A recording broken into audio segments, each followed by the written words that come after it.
It's finally happening. We're starting to see significant number of new lows across the world indices. And more importantly, they're all making new lows at the same time. Up to 75% of them are currently selling off. At the same time, S&P 500's been strong thanks to the power of AI, but that's already starting to dwindle. And in the previous video, we talked about the chance of a blow-off top here for Nvidia, AVGO, and others. Let's go through stocks, commodities, and cryptos right now in some detail together to understand a trader and investor's mindset over the next coming weeks and days.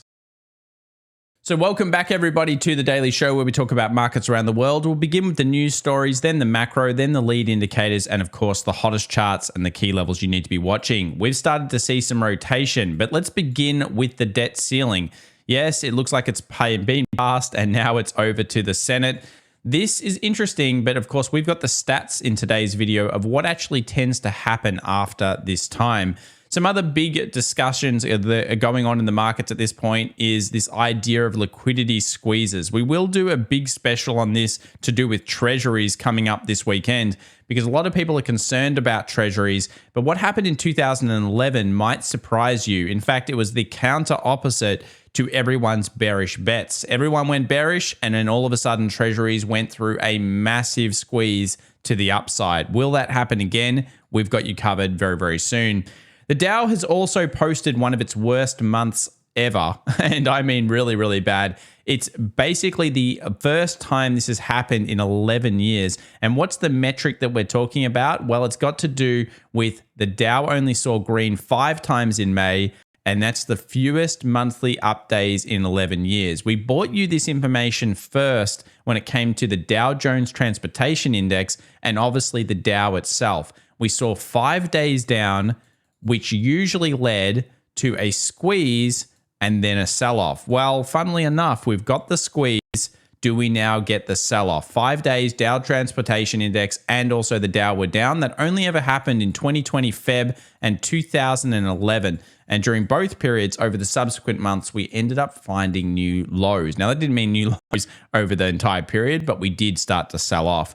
What are some other reasons? Well, at the start of this video, we talked about the MSCI European Index. It started to get 100% of all of the indices finding new lows. In fact, when this occurs, we've got some interesting stats to break down. And it's not so much the next week or the next 2 weeks, but look at the next 12 months. On average, only 41% of the time was the market bullish over the next 12 months. Now, when you have a market that's historically bullish, better than a coin flip, that's a stat that you need to be paying attention to. And it doesn't just stop there. It also goes through everything. A surge in relative new lows with the MSCI World, excluding the USA, is now starting to hit a pretty magical figure. That is 75. Most indices around the world are making new lows.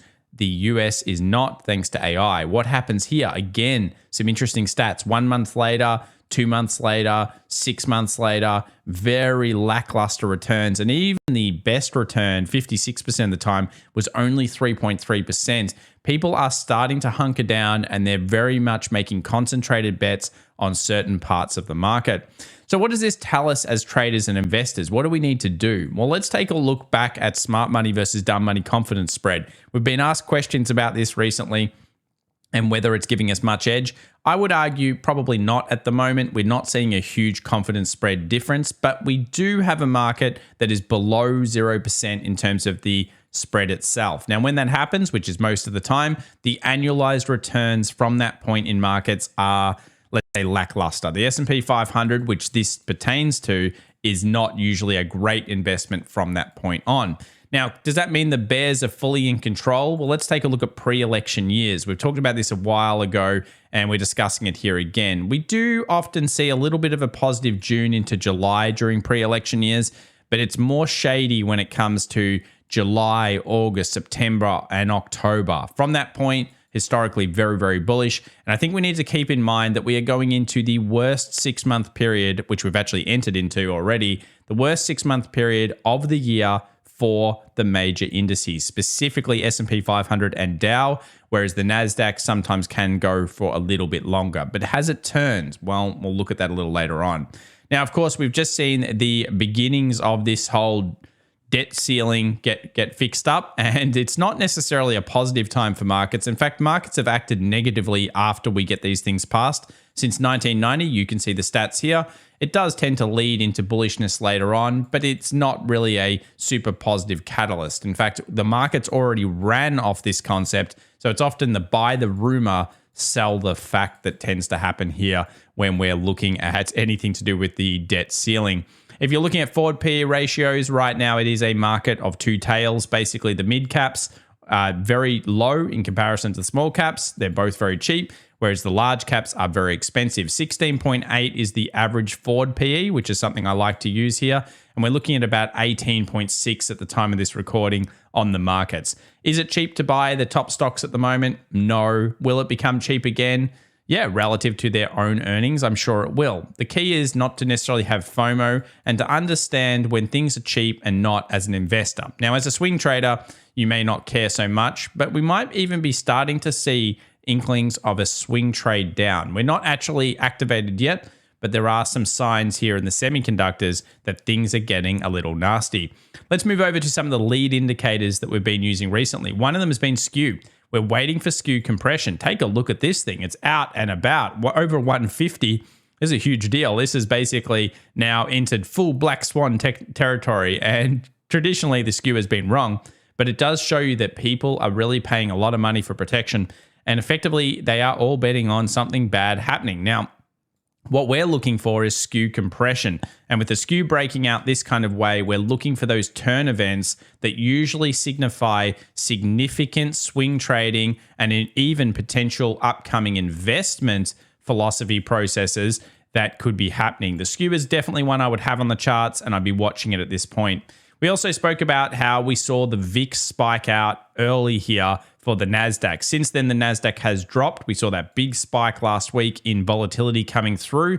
This usually has a negative effect on the NASDAQ. Again, it is a swing method as well. So if this is starting to show its head and we get the right turns, it could be a bit more sustained in terms of a sell-off that comes through the Q3 of this year. Does that mean new lows? It seems unlikely on the tech stocks, but certainly rotation could be happening, and that's something we've been looking for. Another one here is NASDAQ versus the IWM. We've seen this play out before, an overperformance of the NASDAQ versus the smaller cap companies. That's now, everyone knows it. It's getting to the point where you're probably thinking it's a bit extended, and I expect underperformance or sideways performance from this index at this point, based again on what we're starting to see happening here in AI stocks, which is significant sell-offs in the vicinity of 10% plus in only 1 to 2 days. That's the type of thing that usually is detailing a blow-off top. Does it mean you go short it? Usually not. In fact, buy the dip players are generally just around the corner to come and pick those things up. But it does often top it off, or at least give us that 1 month, 2 month style turning period. Let's move over to the PCC. People jumped in the puts over the last couple of hours. And yeah, again, volume was up on the session. We saw a decent amount of trade going through. And you can see here, before we go into the options, puts were on the rise over the last 24 hours. TLT treasuries continue to kind of, start to buy the wall of worry. Everybody is worried about it. Everyone's scared of treasuries. Well, we talked about 100 quite a few times. As an investor, it's a very interesting level in treasuries. I don't think the US government's going bankrupt. I don't know who thinks that, but yeah, these are the types of things that if you are, greedy when others are fearful, sometimes it can be good. We'll do a special on treasuries moving forward, but it was a strong 24 hours for it. You can see the turn, nice couple of sessions. And at this stage, it's trying to make it back up. Of course, where were the original targets? I still think that it is possible that this occurs before it goes up. Of course, 75 around the 95 zone is still possible for Treasury, so don't discount both of these. But yeah, this is certainly a very key level. That 100, we've seen a lot of people buy it before. It's pretty obvious on the charts, and we'll do a special on it. What about Dr. Copper? What is Dr. Copper telling us about the economy of the world? It's saying, well, hold back there. At the moment, we've seen demand destruction. I've been talking about it a ton on this channel, and that's led us to know that energy and metals in particular, along with also gold up until just recently, was starting to look very weak. These two have been the best shorts of the year, or some of the best shorts of the year, and gold up until I think around recently has been also quite significantly good in terms of shorting off, especially in the last month and a half. With copper coming back to supply, it's a big time for it. If it does short again, then we know we're going to continue to see probably metals, energy, and others start to flail. What about central bankers? What are they doing? Well, the Fed finally got rid of some liquidity. Thank you very much, Fed. Central bankers around the world pulled the tap a little bit here. That's going to help the bear case scenario, but it probably needs a little bit more. We want to see huge divergence between these. Remember, we need central bank indicators to show us that they are pulling back, and similar indications such as this, a deep red in the Qs versus where the liquidity sits. I don't think it takes a rocket scientist to believe that this type of chart is a very important one, and we can see how markets have gone to extremes on both sides, and they've provided swing traders in particular, and even investors, a little bit of clarity on whether you should feel FOMO in those zones. The move and the VIX both out and about. They were both up. VIX was up 2.63%. The bond index making almost new highs here, and still at around the 94th percentile. That's basically telling us that the bonds market is still freaked out about what could be happening later on this year. They're usually correct, but the problem is timing, and that's something we'll talk about soon. The dollar index started to flail a little bit at this point. We know that when the US dollar's picked up and the stock market's picked up, it's usually been a negative for it. You can see some of the previous times. We've discussed this many times on the channel, so we won't go over it too much.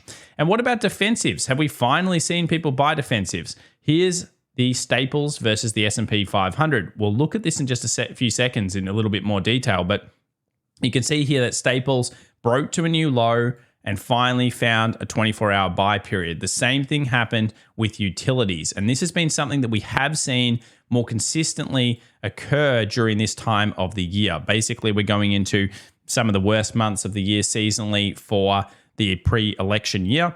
We know that we often go sideways, but the market may want to, considering the froth in AI, start to turn to defensive. So we've talked about it.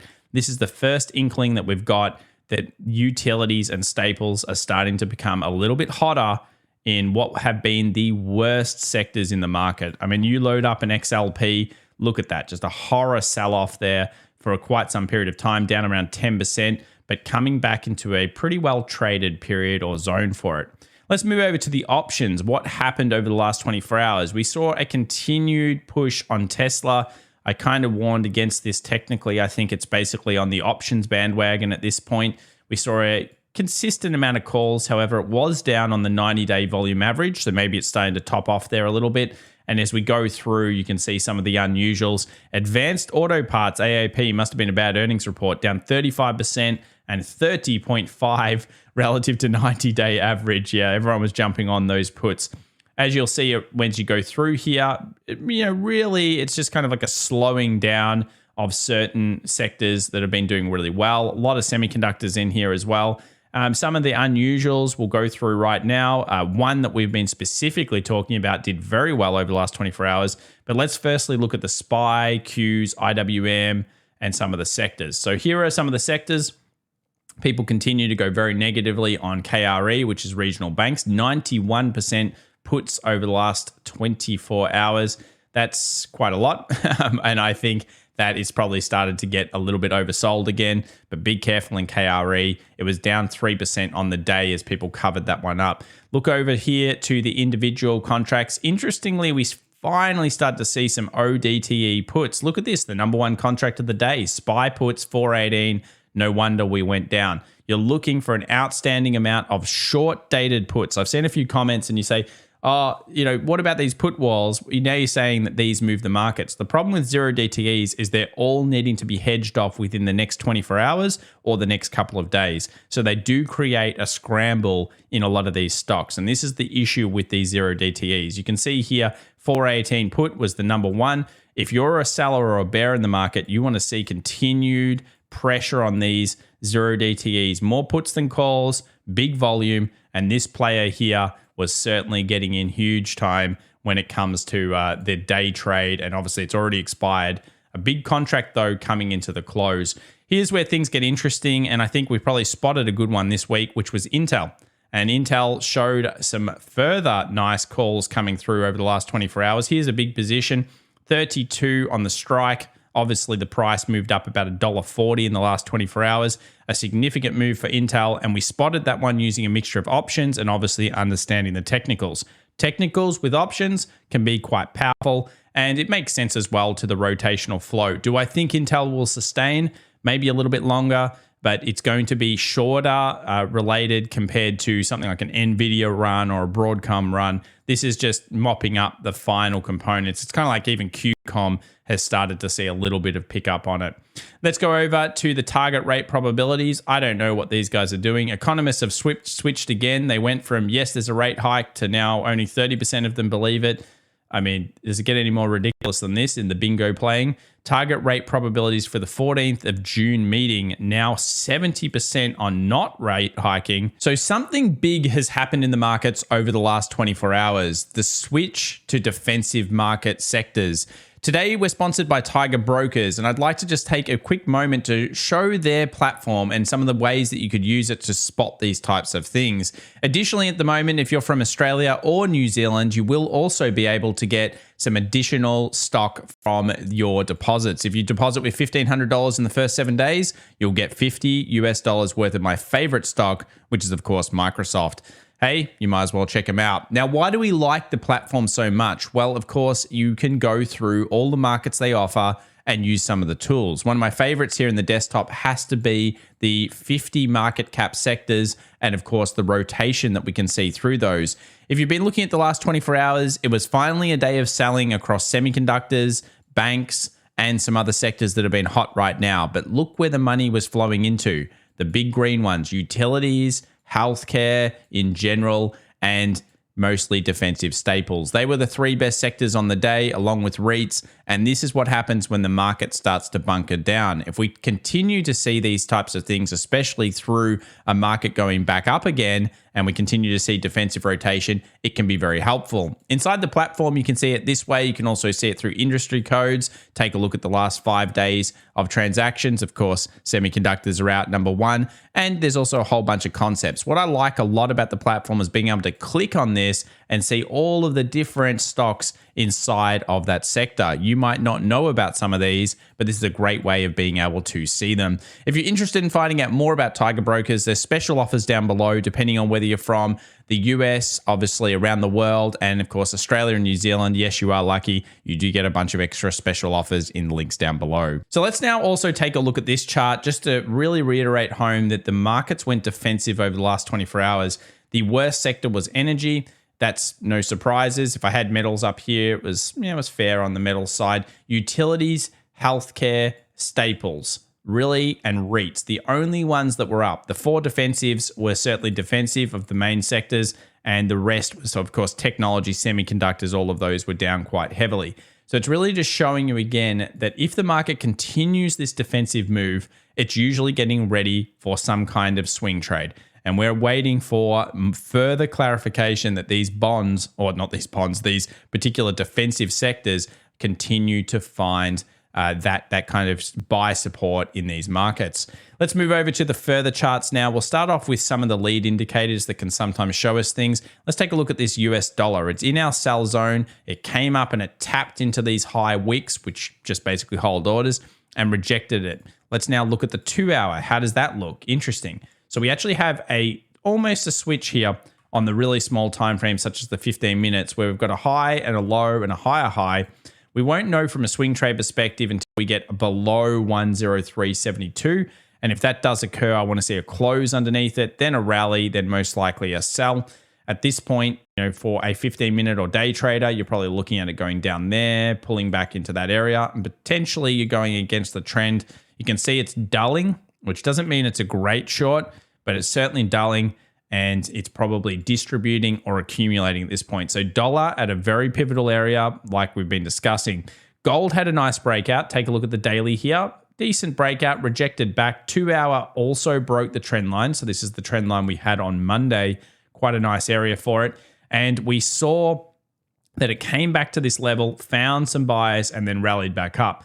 Now, this is the major supply, so heavily traded zone around 1976. I mean, it almost tapped it already, but at least on the surface, if we get pullbacks back to the trend line down here in 1950, 1940 area, I'd like to see buyers recommence there and then potentially bust this level. And if we go past 1992, we should be in a bit more of a bull trend for gold. The one that I'm looking at specifically was GLD. That had a nice part of the session on it. You can see the island reversal down here, gap low, gap up, nice trend line, nice little kind of like buying zone for the day. And it did rally through for the start of the session. Then it came back to end 0.15 up. So yeah, gold showing some signs of life again after I've been very negative on it. That is a bad looking candle. But of course, if you end up getting a bullish candle past that, well, we all know that people have been stop loss there, they're getting squeezed, and it most likely starts a bit more of a run. Gold's in a tough time at this stage of the year, but there are some positive signs around these lows. We'll continue to watch the story. VVIX, we reported on this, most likely showing us that volatility was about to spike. I guess we're getting it. And US oil had some okay news coming out. I think something about demand had gone up in China, or I can't remember exactly why it went up. Is it relevant? I think the trend is still pretty negative. We're back in the territory of my giant box, and I thought we'd maybe go down to around 66.34 close. So I still think that there's mostly sell pressure here on oil. If you're looking for the turn, look, I'm not going to go with that at this stage. I don't see a reason why I want to buy oil at these points, and I still think demand destruction is more than likely going through the world economies. And you can kind of see that with those lows happening across 100% of all of the European indices all at the same time. This doesn't look too good, does it? Tesla was up, closed on its highs. This is options bonanza. Do we have any short levels here? Look, we're in a critical level maybe, but really I don't think you've got a strong short at this point. You do have a gap up. So if it comes down, let's say in the next session, floats around here and then gaps down, you could claim that is a high being put in and therefore selling back off to 178. And then, of course, underneath that, we're looking usually towards that 145. Do I still think Tesla will hit 145 at some point? Yes. Will it need a sell? Most likely. And this is an options jump. Everyone's jumping on board the options at this point. So you've got to be watching those as much as possible. Intel, the one we bought up in the last video, have an outstanding day. I mean, 2 amazingly good days. In fact, 3 really great days from it. 4.83%, consistent little sneaky options coming back in on board this one. It's the last or the kind of last rotation of semis. This is just people going bargain hunting. It does have a nice setup. Is it possible to get back to 40? It is. Would I buy it here? Probably not. If I was already in it, would I hold some? Yeah, I would descale a small position from my day trade and then hold some and hope that it keeps going, because it does have some volume behind it, and we know that it's all of a sudden become popular in the last 2 days. It wasn't popular, everyone hated it, but then we got that trigger and it started to look a little bit better. So Intel, regardless of what you're thinking about it, fundamentally, which doesn't really matter in this case because you don't really probably want to hold it, is starting to see those turns. Nvidia, what's going on here? Totally opposite. Look at that. Pretty big sell-off. Decent day down. If you actually took it as a short in the morning, a few people messaged me and said they did. Congrats to you guys. You pretty much took an island reversal, gap up, gap down, opens on its low, rallies it back up, which would have been a little bit scary, but then sold off consistently. 5.68% down. Not too bad. And that brings us to a total from top to low of just under 10. I usually like to see 10 to 15% to kind of mark a topping. It should get destroyed really. And then I believe rally will come in. And then something like one of these 2 strategies usually plays out. Either a new high to freak everyone out first, and then everyone goes, oh, I knew I need to get back sucked in, or something like this. But with AVGO as well, you'll notice it's something very similar. Broadcom got absolutely squeezed, dropped about 13%, found some buyers over the last 24 hours. We've got earnings results as well on this one. So I think that is going to be highly volatile and highly gamble. And I mean, I'm not really too keen on this at all, but AVGO, yeah, some interesting stuff with the earnings coming through. So I think that's going to be, a firecracker for sure. Let's move over to Apple. Had a good session, took a high, sold off, ended up down 0.03 on the day.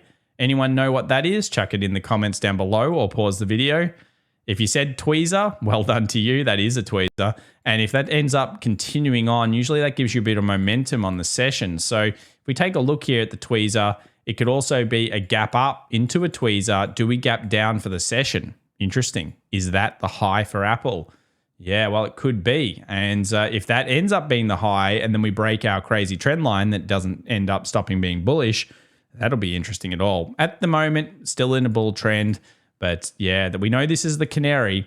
And we've had some little ones like this before so far. But this is a bigger one. And it's got the double tweezer on it. I like that. So yeah, 2 rejection wicks, pin bars, shooting stars, whatever you call them. Very interesting. Staples, as we mentioned, we saw a little bit of buyers come into this. Utilities also saw some purchases over the last 24 hours around these kind of demand lows.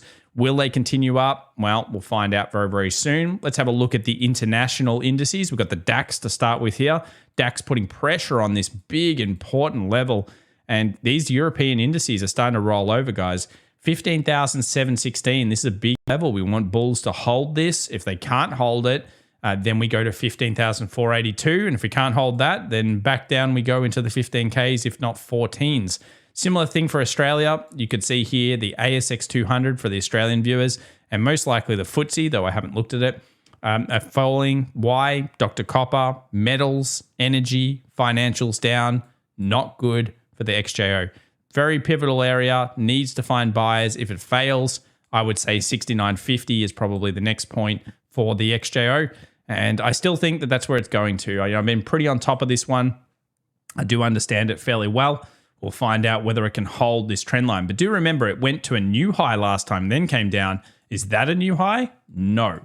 That is a lower leg or a lower peak. So it's coming down with negative pressure, not positive pressure. Let's move over to IWM, a market that is still range bound. These are not the expected options highs, so sorry about that, guys. I'll get rid of those ones for you. But these areas here, you can see it's still range bound. We know where the trap is. So that's the breakout trap. That probably got people to buy in. Now it's squeezing them negatively. It's trading at around its most traded level. So it's kind of at fair value. I'm not sure I want to do anything with Russell at the moment, but I'm watching it. And if it does take that low, especially on the US 2000, which I'll load up here. So here's the US 2000. If we end up, you can see the most recent trade. If we take these lows, that'll be significant. That will prove that this is distribution. And we are probably going a lot lower on markets across the world. Russell could be a very good read. And along with that read, we should be looking at the Dow as well at the moment. A very weak index this year. Just shows you the markets within the markets at this point. Let's move over to the NASDAQ. It went off. It went down. Not too much, I think, with the NASDAQ. Even from a futures perspective, I'm not getting too many great reads on this. If you go over to the Qs, one thing I mentioned in the community yesterday was that we were actually going to open again, gap up, gap down, which probably would bring the shorts for the session. And it rallied, and then of course it shorted. I still think that this is actually quite low volume in general. We did sell into the close a little bit, so we saw a bit of a turn into the sell. The volume was fairly large near the sell end. So yeah, there's a decent amount of inefficiencies here. We'll estimate that using the S&P 500. Here is the S&P 500. Little bit of pickup, but again, when we go to, let's say, a smaller time frame, 15-minute, you'll see there's that one 15-minute candle near the end that actually held lots of volume. Look at the volume. What is that? Who is that? I don't know, but there's a decent amount that went through near the end there. Big, big, big volume. And I noticed it and I went, okay, interesting.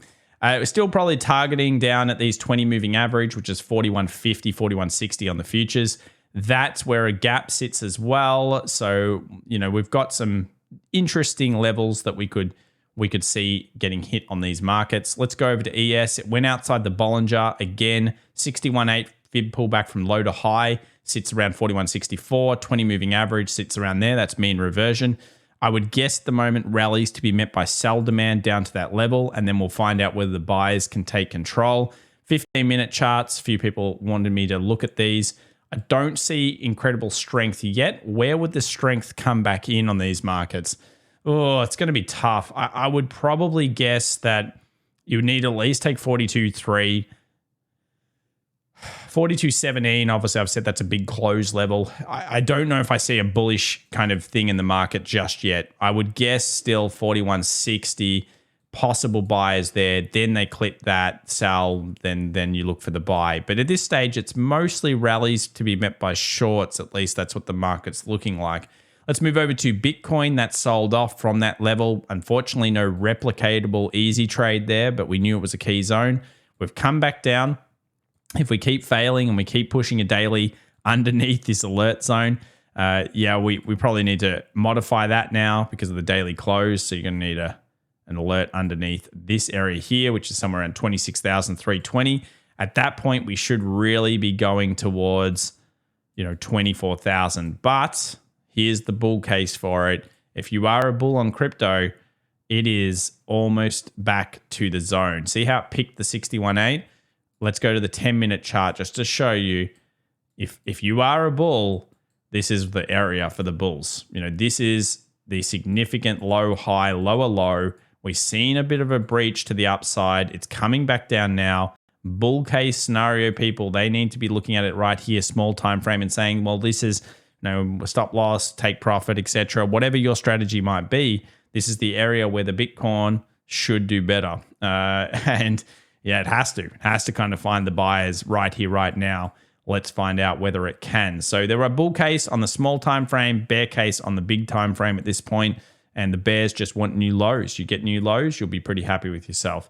Let's move over to the calendar, ADP, non-farm employment change, whatever. That's not going to do that much, but hey, maybe it moves the market. ISM manufacturing PMI, that'll be an important one, 10 a.m. New York time, and then the jobs numbers. As we know, 8:30 a.m. Friday. Be there. That's going to be a big event. The jobs numbers are usually considered one of the most important bits of news of the month. And I'm sure there'll be some great revisions. If you've been following for a while, you'll know I rant about revisions. Last time, I think it was 140,000 job difference in the revisions. Like that is, why do we even look at this number anymore? But anyway, it's there. It moves markets. And for scalpers and day traders, it generally slows the markets into the event, especially in currency trading. So we'll find out whether that happens again. If you haven't already followed us on a bunch of the socials, definitely check out some of our free trading cheat sheets. Follow us and subscribe on Twitter and YouTube. And obviously, you can have a look at some of the other things we offer. Also, if you enjoyed today's video, check out links in the description down below, the sponsor of today, which is Tiger Brokers. And if you're interested from Australia or New Zealand in particular, remember, there's some special offers for you as well. Thanks so much for watching, guys. Have a great session. Are we seeing the turn? There are some signs to say that we are, but we want to see defensives for a few more days and some big levels to be taken by the S&P 500 down. In particular, 4,100 is a battle zone between the bulls and the bears. Bye for now.